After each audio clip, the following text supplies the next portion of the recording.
On the 7th of September 1995, Ubisoft Montpellier released a platformer we now know as Rayman to the public. Rayman 1, releasing on basically all the consoles at the time, was a punishing platformer with tight jumps, unfair difficulty spikes, and levels that make you want to pull your hair out, and I'm being serious when I say this. This difficulty was mostly because the game hadn't been playtested properly prior to its release. Later on, Rayman was brought to 3D with a much darker tone with robo-pirates, voice acting sometimes, and slavery. That being said, it was one of the most ambitious platformers of the time, which I really enjoyed personally. It had tight controls, the level design was immaculate, and I really enjoyed the music, the tone, everything about it. The music in Rayman games is simply phenomenal. It perfectly captures the series' magical, adventurous tones. Every track feels alive, blending whimsy, mystery, and energy in a way that pulls you straight into the world. From the jazzy beats of Rayman 1 to the lush orchestrion in the Rayman Legends series, the soundtracks aren't just background noise, they're part of the storytelling. The melodies stick to you long after you stop playing, making Rayman's world feel truly timeless. I just want to get this out here. Rayman has had a lot of releases on phones, plenty of consoles, but I'm going over my personal favourites and the main ones in the series, so this video isn't too long. Next up we have Rayman 3 Hoodlum Havoc, a game I recently played for the first time since I never had the chance to try it as a kid, and honestly, it truly lives up to the hype. It's a fantastic adventure that was way ahead of its time. It has clever humour that doesn't always land, sharp gameplay, and an amazing atmosphere. It's a great experience. While I don't have that childhood nostalgia for it, I can still say it's a brilliant entry in the series, one that absolutely deserves a proper remaster someday. The next one is the game that means the most to me. It's the one I have the fondest memories of playing with my friends and family. That game is Rayman Origins. Originally released in 2011, Origins makes a triumphant return for Rayman after a long hiatus, and a beautiful return to 2D platforming at that. While it didn't sell quite as well as Ubisoft might have hoped, it did well enough to earn a sequel. And at that, it received glowing reviews from both fans and critics. The art style in particular was an absolute masterpiece. Ubisoft even created a brand new engine, the UbiArt framework, which allowed developers to bring hand-drawn artwork directly into the game. Can you imagine that? The result was a vibrant, cartoonish world that looked and felt alive, truly a work of art in motion. I can tell you guys something from my early years. I still remember getting Rayman Origins as a Christmas gift when I was a kid and instantly falling in love with it. I was already, as you know, a huge Rayman fan, but the game was completely out of the water. It blew me away. The game features 5 main worlds, each with a nymph to rescue, who grants Rayman a new power. The first world, Gibberish Jungle, gives you the ability to punch, as if Rayman couldn't do that before, but okay, I guess. It's simple, colourful, and perfectly eases you into an adventure. Rayman Origins was pure joy, a game full of heart, creativity, and charm that reminded me why I loved video games in the first place. One of the best memories of my childhood was me playing with my family on the couch, Christmas morning. The levels, they're stuck to me like glue. Each level in the game, like the first one, contains a medallion and several Electoons to save. You can find hidden Electoon cages behind secret doors, often hinted by a faint cry of a help me nearby, a small detail that made exploring so much fun. You could also learn more Electoons by collecting enough lumps or completing levels within a certain time limit. Next up, we've got the Desert of Didgeridoos. And man, what a vibe this world has. After the bright jungles of Gibberish Jungle, you drop into this chill, music-filled desert that just oozes style. Everything here feels alive. The platforms are made out of instruments, the wind literally dances with the beat, and the soundtrack, absolute perfection. It's like you're platforming inside a song. The world also gives you your next power, which is flight, and it's awesome. You get these gusts of wind and updrafts that let you glide through the air, and it just feels so good to control. The level design really opens up with more vertical areas and these satisfying moments where you just catch a breeze and soar across the screen. Compared to other worlds, the Desert of Didgeridoos is pretty chill. It's not that hard, it's not trying to stress you out. Instead, it's all about the smooth flow, good music, and the feeling of freedom, which it really deserves. It's one of those worlds that makes you stop and appreciate how much creativity went into Rayman Origins and how much love. Next up is Gorman Land, and wow, this world is weird in the best way possible. It's basically a mix of icy mountains and a giant kitchen, which somehow works perfectly fine. You start off slipping and sliding in the frozen platforms while dodging dragon-shaped waiters carrying trays of food.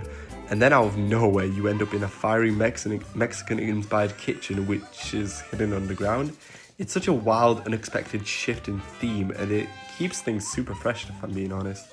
This world also gives you a brand new power, which, damn, these powers are getting weirder by the minute, but the ability to change size. Rayman can shrink down to fit through tiny spaces or grow back to full size, whatever you want, to take on bigger challenges. It's a really clever mechanic that shakes up the gameplay and makes exploration way more interesting. Between the slippery ice, spicy lava sections and all the food-themed chaos, Gorman Land is just pure fun. It's creative, colourful and packed with personality. A perfect example of how this game constantly surprises you with new ideas and stunning visuals. Let me get this across, the visuals are stunning. Next up, we dive, and I mean literally, in the Sea of Serendipity, a calm, ocean-themed world that's honestly way better than I expected. Usually, I'm not a big fan of swimming levels in platformers. They tend to feel slow or clunky. But Rayman Origins absolutely nails it. The swimming controls are super smooth, responsive, and just feel right. It's one of those rare games while being underwater is actually fun. This world, believe it or not, introduces your next power, the ability to breathe underwater and move underwater, believe it or not. Rayman couldn't just do that before. Okay, man. Just like how he couldn't punch back in the early stages, now he gains this new freedom to explore beneath the waves. This world has the chill, dreamy vibe, colourful coral reefs, singing sea creatures, and music that's both peaceful and a little mysterious. It's relaxing, but still full of energy, if you know what I mean, and it perfectly captures that sense of underwater wonder without slowing the action down. Honestly, Sea of Serendipity is one of the best examples of how Rayman Origins turns something simple like swimming or the ocean into an absolute joy to play. Now for our fifth world it's Mystical Peaks, a world that takes everything you've learned so far and cracks it up a notch. This place is all about snowy mountains, windy cliffs and tight platforming challenges that keeps you on your toes. The difficulty starts to ramp up here, but it's in a fun way. It's that perfect mix of challenge and flow that keeps you hooked. Visually, it's stunning. Icy peaks, glowing lanterns, and that classic UB art style. Making everything pop with colour, it's got this mystical, almost serene atmosphere, but you don't let that fool you. You'll still be dodging enemies, sliding down slopes, and bouncing through some seriously tricky sections. The power you unlock here is the ability to run up walls, and it completely changes how you move through the game. Suddenly, levels feel way more vertical, and the pacing gets faster and smoother. It's one of those upgrades that just makes you feel unstoppable. The Mystical Peaks really capture that sense of adventure and creativity that makes this game so special to me. It's challenging, it's beautiful, and it's just pure platforming bliss. And after beating all that, after beating the first 5 main worlds in the game, it isn't over yet, not even close. Once you reach Moody Clouds, you're told to go back and rescue the kings of each world, and when you do, boom, 4 brand new worlds open up. These are basically remixed versions of the ones you've already played, but tougher, faster, and way more chaotic. Each one of these new areas takes everything you've learned so far and turns it up to 11. The level design feels tighter, the enemies are placed more cleverly, and the platforming challenges will really test your timing and patience in the best way possible. It's like the developers said, okay, you've had your fun, now let's see if you've actually mastered the game. These 4 worlds are tougher, a celebration of everything you've learned, you could say. It's that perfect kind of difficulty that isn't unfair, it's just satisfying to do. It's like you've truly mastered the controls to this point. And after all that, after completing those 4 tougher worlds, it's finally time for you to head back to the Moody Clouds for the big finale. This time, you're not just passing through, you're invading it, as you could say. The levels get wild here, full of crazy machinery, a steampunk vibe, airships, and fast-paced chases that really feel like the climax of an adventure.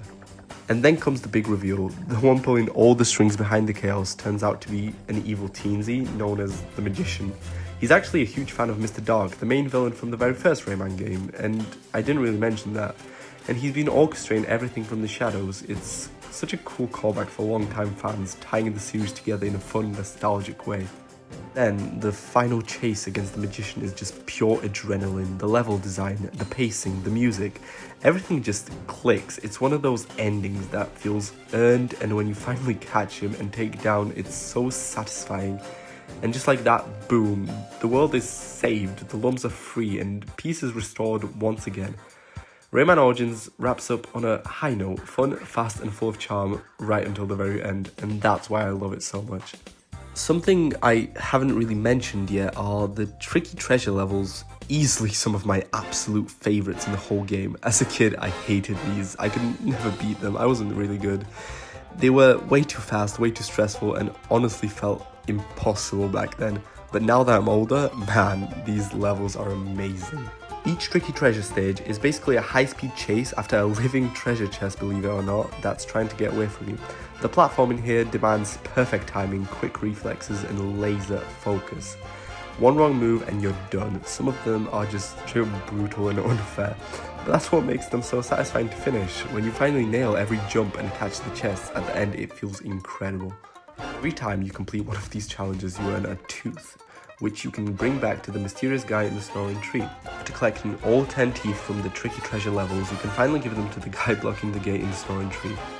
Unlocking the true final challenge. You thought it was over? Not yet. The Land of the Living Dead, and let me tell you, this level is no joke. It's easily the hardest stage in the entire game, designed to test every skill you've learned so far. Tight jumps, fast chases, and tricky enemies. It's tough, it's punishing, but it's also incredibly rewarding. Finishing this level feels like a genuine achievement. It's like the perfect way to cap up everything Rayman Origins taught you. Honestly, this feels like the real ending of the game. Now, to wrap things up, let's talk about the music of Rayman Origins, because honestly, this soundtrack deserves its own spotlight. The music in this game isn't just background noise, it's a core part of every experience. Every world, every level, every moment has its own sound that perfectly captures the vibe. From the chill, tropical beats of the Sea of Serendipity to the jazzy chaos of Desert of Didgeridoos. It's one of those soundtracks that just sticks with you. The melodies are catchy, the instruments are fun, and it all has this playful energy, and it fits the tone of the game perfectly. You can tell the composers had a blast making it. It's full of charm, humour, and personality. Even outside the game, these tracks still hit hard. You can listen to them anywhere, studying, working out, driving. It doesn't matter, I know I do. The music is just meant to make you feel good, and that's what Rayman Origins is all about: fun, creativity, and pure joy from start to finish. So yeah, from its gorgeous art style and tight platform to its unforgettable soundtrack, Rayman Origins is a masterpiece that still holds up to this day, and if you haven't played it, please do. So that was Rayman Origins, my favourite Rayman game of all time. I really hoped you enjoyed the video. This one took a lot of time and effort to make, but honestly it was just a fun journey revisiting this masterpiece. If you liked it, I'd really appreciate you if you dropped a like, maybe even subscribed and stuck around for more. I've got plenty of ideas for the future videos, and your support means the world to me. This is my first video, and I really hope you enjoyed it. Thank you so much for watching. Stay awesome, take care, and let me know in the comments what you'd like to see next. See ya.